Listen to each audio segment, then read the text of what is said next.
Bab 154. Siapa yang berani menyentuh kakakku?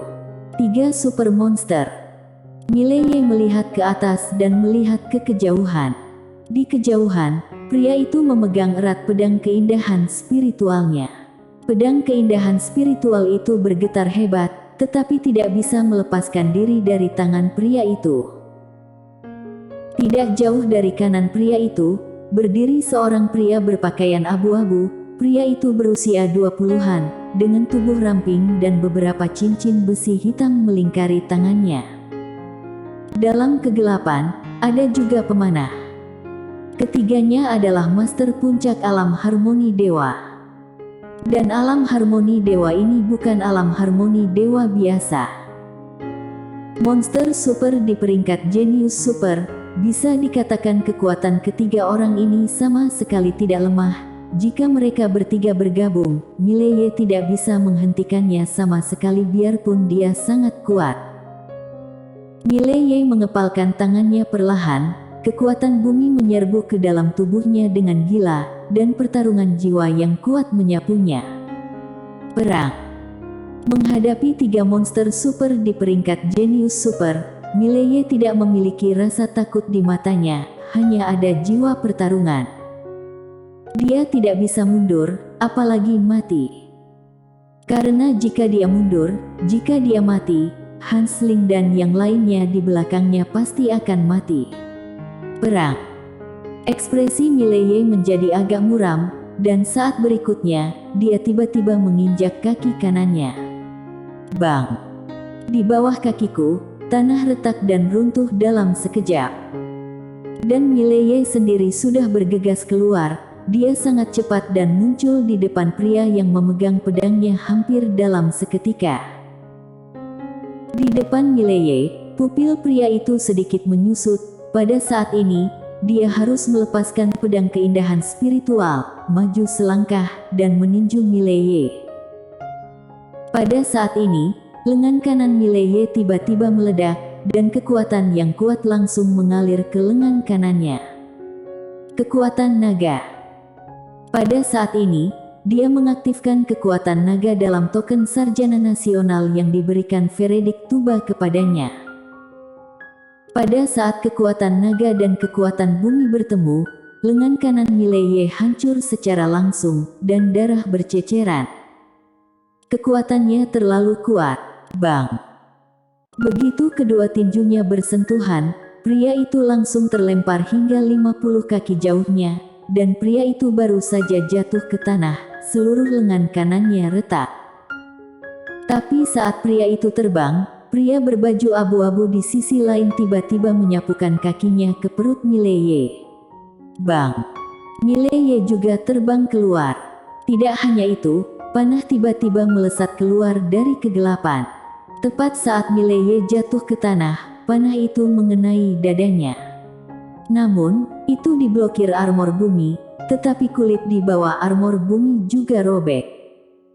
Armor bumi tidak bisa sepenuhnya menahan kekuatan panah ini. Mileye berdiri, pedang keindahan spiritual terbang ke tangannya. Itu adalah tangan kirinya, karena tangan kanannya saat ini telah terbelah, dan tulang-tulang di dalamnya dapat terlihat dengan jelas.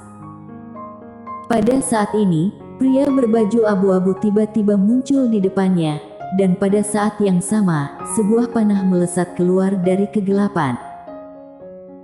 Di depan Mileye, pria berbaju abu-abu itu meletakkan kaki kanannya di tanah di belakangnya, tinjunya terbanting ke depan, dan kedua tinju itu terbanting, dan cincin besi di lengannya terbang keluar. Sadar akan kekuatan di cincin besi ini, wajah Mileye sedikit berubah, dan dia memegang pedang keindahan spiritual di tangan kirinya dan membanting ke depan dengan tebasan. Kali ini, dia hanya menggunakan kekuatan bumi, dan tidak berani menggunakan kekuatan naga lagi. Tubuhnya tidak tahan dengan superposisi dari 2 kekuatan.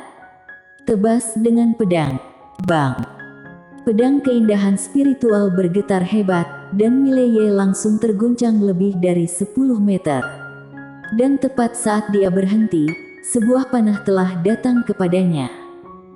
Mileye membuka matanya tiba-tiba, dan panah itu meledak ketika dia masih beberapa inci dari alisnya. Mileye mundur beberapa kaki lagi, dan seberkas darah perlahan mengalir di antara alisnya. Sudah terkuras energinya secara berlebihan. Dari awal hingga saat ini, dia telah terlalu banyak menguras energi tubuhnya. Ditambah luka di tubuhnya, dia dalam kondisi yang sangat buruk sekarang. Di kejauhan, pria dengan ular merah melingkari lengannya tiba-tiba menghilang di tempatnya, dan ketika dia muncul kembali, dia sudah berada di depan Mileye. Tangan kiri pria itu membanting kepala Mileye dengan pukulan, dan ketika telapak tangan jatuh, ruang bergetar karenanya. Sudut mulut Mileye berkedut, bukannya maju, malah mundur dan menikam dengan pedang keindahan spiritual. Jurus satu pedang menentukan hidup dan mati. Pedang ini menusuk langsung ke telapak tangan pria itu. Bang! Tanah di bawah Mileye dan kaki pria itu runtuh dan langsung tenggelam. Dan pada saat ini, ular merah di lengan pria itu tiba-tiba terbang dengan kecepatan yang sangat cepat, lebih cepat dari pedang Mileye. Ular merah itu jatuh ke dadanya sebelum Mileye bisa bereaksi. Tubuh Mileye langsung membeku. Pada saat ini, bayangan melintas di lapangan, dan kemudian, sebuah kaki menyapu langsung ke perut Mileye. Bang! Mileye langsung terbang. Ular merah itu baru saja memasuki tubuh Mileye dan hendak melahap organ internalnya. Pada saat ini, sepertinya merasakan sesuatu dan menghilang. Ketika muncul kembali, itu sudah berada di dalam menara penjara alam. Ketika dia melihat menara penjara alam, ular merah itu tertegun pada awalnya, dan saat berikutnya, ada ekspresi panik di matanya, dan secara naluriah ingin melarikan diri, tetapi pada saat ini, sebuah cakar tiba-tiba mencubitnya. Ular merah sangat ketakutan, dan tubuhnya gemetar panik. Dalam sekejap, selembar kertas melayang di depan ular merah, dengan cakar simbol. Mata ular merah penuh kebingungan, apa artinya ini? Secarik kertas lain melayang di depan ular merah, itu tetap cakar simbol. Mana mungkin ular merah memahami ini? Dia langsung menggoyangkan kepala. Cakar itu tiba-tiba tersentak keras. Bang! Ular merah itu langsung meledak dan berubah menjadi tumpukan kabut darah. Di luar menara penjara alam, tubuh Mileye yang jatuh ke tanah bergetar tanpa sadar, karena dia bisa dengan jelas merasakan semua yang terjadi di menara penjara alam. Ular merah menghilang karena dia tidak tahu apa yang ingin diungkapkan oleh Dewa Besar Lantai 2. Memikirkannya seperti ini, Dewa Agung Lantai 2 ini masih sangat baik pada dirinya. Mileye terkejut dengan ide ini. Tanpa berpikir panjang, Mileye segera bangkit, tak lupa ia sedang menghadapi 3 monster super sekarang. 1 lawan 3. Apakah sanggup lawan? Sepertinya agak kewalahan. Mileye menoleh dan melirik Jenny Lu yang tidak jauh.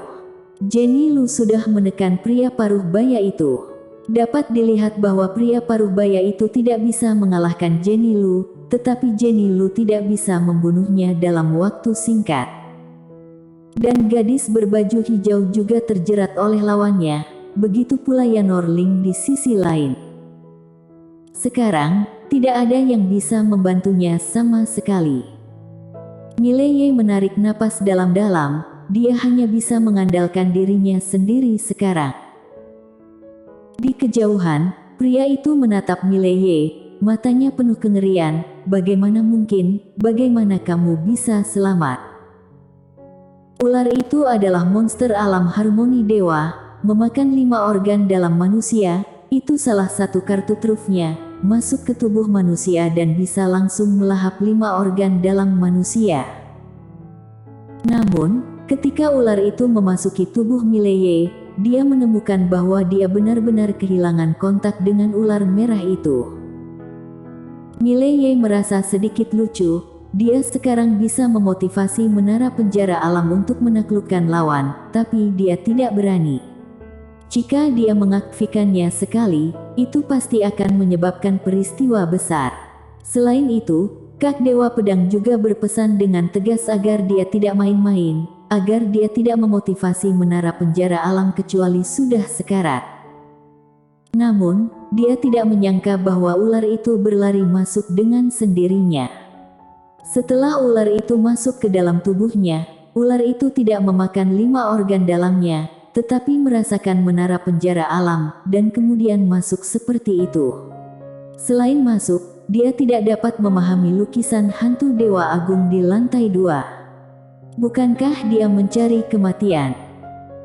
Bahkan, dia juga ketakutan hingga keringat dingin. Diperkirakan dewa di lantai 2 itu memandang Kak Dewa Pedang atau menara penjara alam. Jika tidak, dia pasti sudah mati sejak lama. Pada saat ini, pria berbaju abu-abu di seberang Mileye tiba-tiba merentangkan kakinya. Klik. Tanah di bawah kakinya bergetar hebat, dan kemudian tangannya terbanting ke tanah karena takut, dan cincin besi di tangannya tiba-tiba mengalir ke tanah. Bang! Tanah di bawah kaki Mileye retak dalam sekejap, dan kekuatan yang kuat naik dari tanah ke langit. Dalam kekuatan ini, ada 10 cincin besi hitam pekat, semua cincin bertautan, dan setiap cincin memancarkan kekuatan besar yang tak tertandingi. Sadar akan kekuatan yang terkandung dalam cincin besi ini, Mileye tidak berani menahan diri sedikit pun. Dia memegang pedang keindahan spiritual di tangan kirinya dan menghantam ke depan dengan tusukan. Jurus satu pedang menentukan hidup dan mati. Kali ini, ia kembali melakukan teknik pedang jurus satu pedang hidup dan mati. Meskipun tubuhnya saat ini tidak mengizinkannya untuk melakukan teknik pedang yang kuat ini, bagaimanapun, dia tidak punya pilihan. Karena jika tidak bisa menghentikannya, dia akan mati. Tebas dengan pedang. Bang! Cincin besi hitam itu langsung dihancurkan oleh pedang Mileye, tapi Mileye terlempar ke belakang. Dan pada saat ini, panah emas tiba-tiba melesat keluar dari kegelapan, dengan kecepatan yang sangat cepat, seperti kilatan petir yang datang ke Mileye dalam sekejap. Mileye tiba-tiba membuka matanya, dan 2 sinar pedang ditembakkan. Namun, kekuatan kedua sinar pedang ini jauh lebih lemah dari sebelumnya. Karena tubuhnya telah terkonsumsi sangat serius sekarang.